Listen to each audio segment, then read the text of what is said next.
नमस्कार, मी पंजाब डक. आज आहे 11 एप्रिल 2026 आणि राज्यातल्या सर्व शेतकऱ्याचा हळद काढणी चालू आहे, कांदा काढणी चालू आहे, गहू देखील थोडेफार राहिले आहेत. नंतर शेतकऱ्याचे मेसेज आलेत की आता परिस्थिती काय राहील, अवकाळी पाऊस येईल का.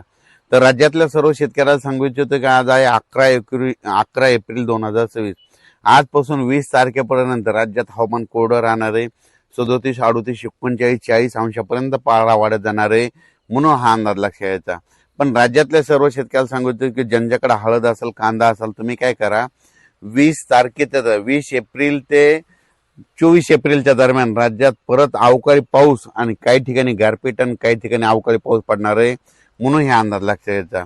मग सांगायचं झालं तर सुरुवात कशी होणार आहे, तर 20 एप्रिलला काय होणार आहे, तसं तर 19 एप्रिलला म्हणजे साताऱ्यापासून कोल्हापूर, सातारा, राधानगरी, त्याच्यानंतर पुणे, महाबळेश्वर, इगतपुरी आणि नाशिक ह्या पट्ट्यामध्ये काय होणार आहे, 20 तारखेपासून 20, 21, 22, 23च्या दरम्यान म्हणजे त्या पट्ट्यामध्ये पाऊस येणार आहे. पुणेकरांना गारपीट पाहायला भेटणार आहे, परत पाऊस पाहायला भेटणार आहे, गारपीट पाहायला भेटणार आहे.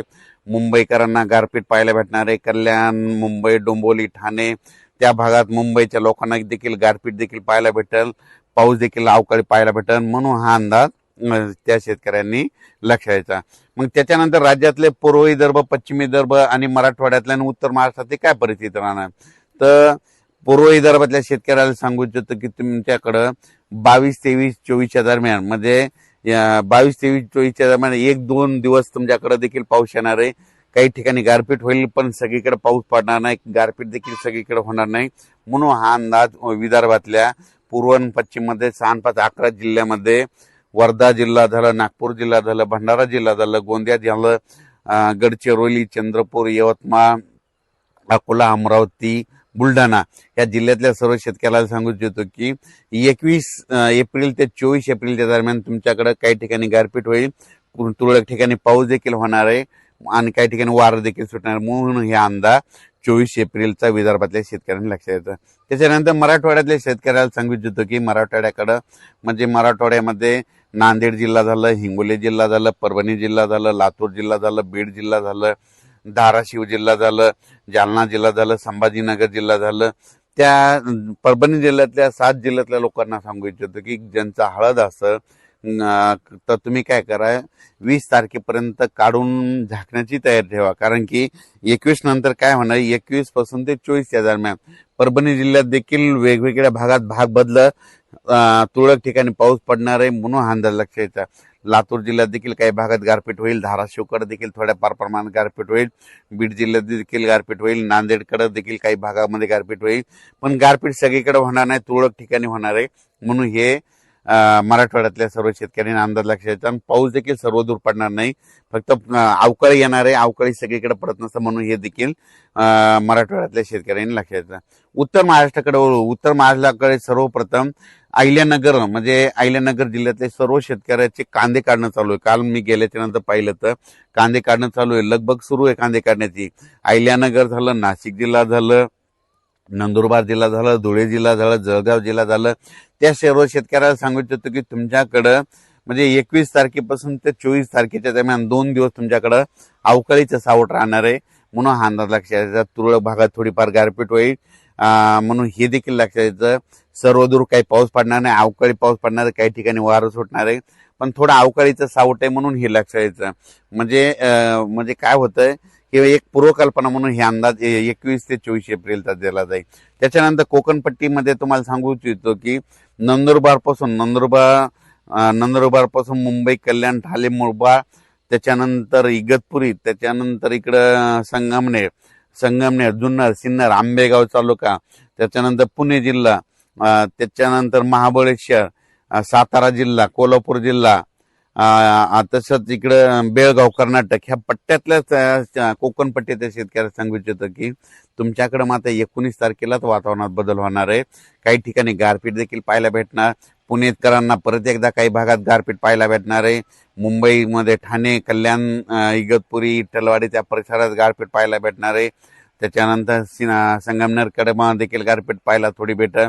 त्याच्यानंतर जुन्नर, आंबेगाव तिकडल्या पट्ट्यामध्ये नारायणगावकडे देखील गारपीट थोडी पाहायला भेटेल. त्याच्यानंतर सातारा जिल्ह्यात देखील गारपीट पाहायला भेटणार म्हणून हा अंदाज लक्षात यायचा. म्हणजे सांगायचं झालं तर 21 एप्रिल ते 24 एप्रिलच्या दरम्यान राज्यात भाग बदलत तुरळक ठिकाणी अवकाळी पावसाचा अंदाज आहे. खूप काही मोठा पडणार नाही पण अवकाळी येणार आहे, म्हणून ज्यांची हळद असेल तर तुम्ही झाकण्याची तयारी ठेवायची. तसेच काल काय झालं, प्रसार माध्यमातून बऱ्याच ठिकाणी म्हणजे 2026चा एल निनो असल्यामुळे दुष्काळ पडणार अशा बऱ्याच बातम्या पसरत आहेत, न्यूज पसरत आहेत. तर सर्व शेतकऱ्याला सांगू इच्छितो की 2026ला म्हणजे दुष्काळ म्हणजे कसं असतं की त्या साली काहीच येत नसतं, दुष्काळ वगैरे काही पडणार नाही. तुम्हाला म्हणतो सांगू इच्छितो की यावर्षी चांगला पाऊस पडणार आहे, सरासरी इतका पडणार आहे, 550 ते 600 मिलीमीटर पडणार आहे. पिकं चांगली येणार आहेत म्हणून ही सर्वप्रथम शेतकऱ्यासाठी आनंदाची बातमी. पण यावर्षी 2026ला मात्र परतीचा पाऊस जोरात पडणार आहे म्हणून हे देखील सर्व शेतकऱ्यांनी लक्षात घ्यायचं. यावर्षी थोडाफार पाऊस कमी प्रमाणात आहे पण पिकं मात्र चांगले येणार आहेत म्हणून हे लक्षात घ्यायचं. पण काय झालं, प्रसार माध्यमातून एल निनो बद्दल खूपच काही चर्चा चालू आहे. म्हणून या एल निनो बद्दल तुम्हाला एक सांगू इच्छितो. एल निनो नेमकं काय असतं आणि एल निनोचा खरं तर तुम्हाला सांगतो याचा आपल्या भारतात काही फरक पडत नाही. तुम्हाला एक सविस्तर माहिती सांगतो एल निनो बद्दल संपूर्ण समजून घेऊ. एल निनो आणि ला निना हे दोन मुळातच स्पॅनिश भाषेतील शब्द आहेत, पण याचा अर्थ नेमका ठाऊक नसला तरी लोक त्याचा संबंध मान्सूनशी जोडत आहेत. पण एल निनोचं नाव निघालं की दुष्काळ पडणार अशी बऱ्याच जणांच्या मनात भीती वाटते आणि ला निनाचं नाव निघालं की पाऊस होणार असं वाटतं. पण यात तथ्य काय हे नेमकं जाणून घेणे गरजेचं आहे. एल निनोचं शब्दशः मराठीत नाव होतं बाळिशू. एल निनो हा शब्द स्पॅनिश भाषेतील शब्द असल्यामुळं त्याचं मराठीतून नाव होतं बाळिशू. बाळिशू हे नाव पडण्याचं कारण तुम्हाला सांगायचं होतं. एल निनो डिसेंबर महिन्यामध्ये उद्भवतो आणि डिसेंबर महिन्यामध्ये नेमकं ख्रिसमसचा बाळिशूचा जन्म झाल्यामुळं त्याचं नाव पडलं बाळिशू, म्हणून एल निनो नाव पडलं. आणि ला निनाचा अर्थ आहे सुकन्या. हे केवळ नावं नाहीत, घटना नाहीत, तर आलटून पालटून सुरू राहणाऱ्या दीर्घ अवधीच्या समुद्रातील प्रक्रिया आहेत. सोप्या भाषेत सांगायचं झालं तर दक्षिण अमेरिकेमध्ये पेरू देश आहे. पेरू देशाच्या किनाऱ्याच्या पश्चिमेला जो प्रशांत महासागर आहे, त्या प्रशांत महासागराचं काय होतं, त्या समुद्राचं पाणी डिसेंबर महिन्यामध्ये थोडं गरम होतं, म्हणजे तापल्या जातं. म्हणजे काय होतं, ते तापमान अर्ध्या अंशानं वाढतं आणि ती तापमान वाढ काय होती, समुद्रावाशी पसरल्या जाते. अर्ध्या अंशानं तापमान वाढलं, सौम्य एल निनो निर्माण झालं जाहीर केलं जातं. पण ते तापमान 2 अंशानं जर वाढलं तर अतितीव्र एल निनो निर्माण झालं जाहीर केलं जातं आणि आपल्या इकडं दुष्काळ पडणार असं म्हणतात. पण तुम्हाला एक सांगू इच्छितो की ज्या एल निनो जो असतो ना, एल निनो कधी निर्माण होतो, डिसेंबर महिन्यामध्ये. पण त्याआधी आपल्या भारतामध्ये जून, जुलै, ऑगस्ट, सप्टेंबर, ऑक्टोबर मध्ये नैऋत्य मान्सून आधीच निघून गेलेला असतो. मग पुढच्या वर्षी एल निनो कसा राहील त्याचा आधी भाकीत मांडणं हेच सगळ्यात महत्वाचं चुकीचं आहे. तुम्हाला एक सांगू इच्छितो. आणि जे अंदाज व्यक्त करत असताना एल निनो आणि ला निना ह्या प्रक्रिया आहेत ना, दरवर्षी काय होतं, साधारण म्हणजे 2-4 वर्षात कधीतरी आलटून पालटून निर्माण होता. पण काय झालं, परिस्थिती अनेक वर्षी प्रशांत महासागराचं तापमान सरासरी इतकं राहतं, मग एल निनो नसतं आणि ला निना बी नसतं. या उलट नैऋत्य मान्सून हा कधी न चुकता दरवर्षी भारतावर येतो. म्हणून मान्सूनचा आणि एल निनो अथवा ला निना याचा सरळ घनिष्ठ संबंध लावता येत नाही. पण एल निनो असो या नसो, मान्सून त्याच्यानुसार भारतावर येणार हे नक्की आहे. पण भारतीय मान्सूनच्या प्रक्रियेत उत्तर गोलार्धातील संपूर्ण युरोशिय खंड आणि दक्षिण गोलार्धातील हिंदी महासागर यांचा सहभाग असतो. म्हणून या विस्तीर्ण प्रदेशातील वातावरण, समुद्रात जे काही घडतं त्याचा भारतीय मान्सून प्रभाव पडल्याशिवाय राहत नाही. हिंद महासागराचं तापमान सर्वत्र सारखं नसतं. त्याचा पूर्व आणि पश्चिम भागातील तापमानामध्ये जी तफावत असतं तिचे मान्सून परिणाम होतो. तिबेटच्या उंच पठारावरील हवामानाचा भारतीय हवामानावर परिणाम होतो. हिवाळ्यातील हिमपर्वतीच्या क्षेत्रात हिमवृष्टी होते, तिचाही मान्सूनचा प्रभाव पडतो. मध्य आणि उत्तर भारतातील उन्हाळी तापमानाचा मान्सूनचा पर्जन्यमानाशी संबंध आहे. तरी हल्लीच्या काळात हवामान शास्त्रज्ञ ह्या संबंधाकडे दुर्लक्ष करत आहेत, फक्त एलिनोशी विषयी बोलत आहे असल्याचं आपण पाहत आहे. त्यामुळे सामान्य माणसाचा असा गैर होत चालला आहे की बलशाही भारतीय मान्सून जणू एलिनोच्या हातची कटपुटली आहे आणि एलिनो हा आपल्या माणसांचा एकमेव सूत्रधार आहे असं वास्तविक वाटायलंय. पण वास्तविक पाहता परिस्थिती नाही. हल्ली आपण पहिली गोष्ट पाहत असतो, आगामी काळात एलिनो हा म्हणजे सांगायचं झालं तर डिसेंबरमध्ये म्हणजे ख्रिसमसच्या सुमारात काय होतो त्यावेळेस प्रबळ होतो. म्हणजे डिसेंबर मध्ये ज्यावेळेस एलिनो सक्रिय होतो, पण त्यावेळेस तुम्हाला सांगू इच्छितो आपल्या म्हणजे भारतावर नैऋत्य मान्सून आधीच येऊन गेलेला असतो आणि पुढच्या वर्षी एलिनो कसा राहील त्याचा आधी अंदाज बांधणं म्हणजे हे योग्य ठरत नाही.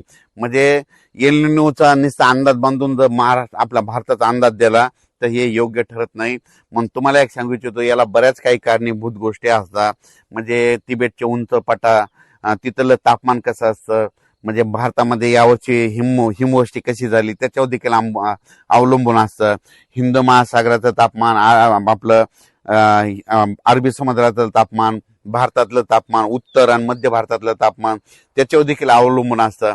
पण हल्लीच्या काळी काय झालं माहितीये का, एलिनो बद्दल सांगतात, पण तुम्हाला एक सांगू वास्तविक पाहता परिस्थिती नाही. एलिनो असो या नसतो, भारतावर मान्सून येणार ते येणार, येतो तर येतोच, मग हे लक्षात घ्यायचं. हे तुम्हाला सांगू इच्छितो.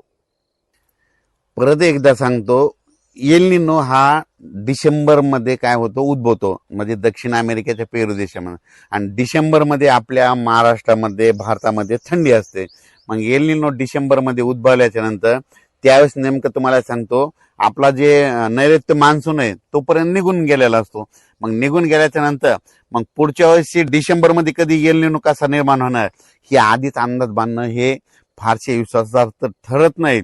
म्हणून तुम्हाला सांगतो एलिनो असो या नसो, दरवर्षी आपल्या भारतावर मान्सून येणार ते येणार, येतो तो येतच हे लक्षात येतं.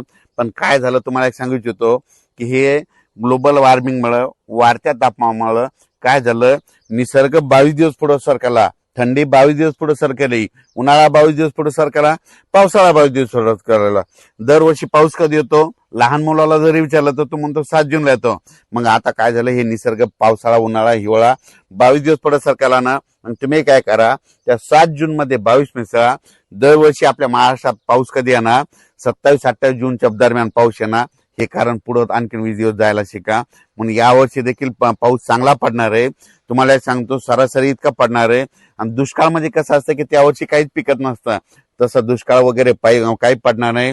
माझी सर्व शेतकऱ्याला विनंती, यावर्षी शेतकऱ्यासाठी मालामाल करणारं साल ठरणार आहे. शेतकरी मालामाल होणार आहे. पाऊस जेमतेम पडणार आहे, पिकं चांगली येणार आहेत आणि परतीचा पाऊस एक चांगला पडणार आहे. म्हणून ही सर्वप्रथम शेतकऱ्यासाठी एक माहिती देत आहे. परत एकदा अचानक वातावरण बदल परत एकदा माहिती दिली जाईल.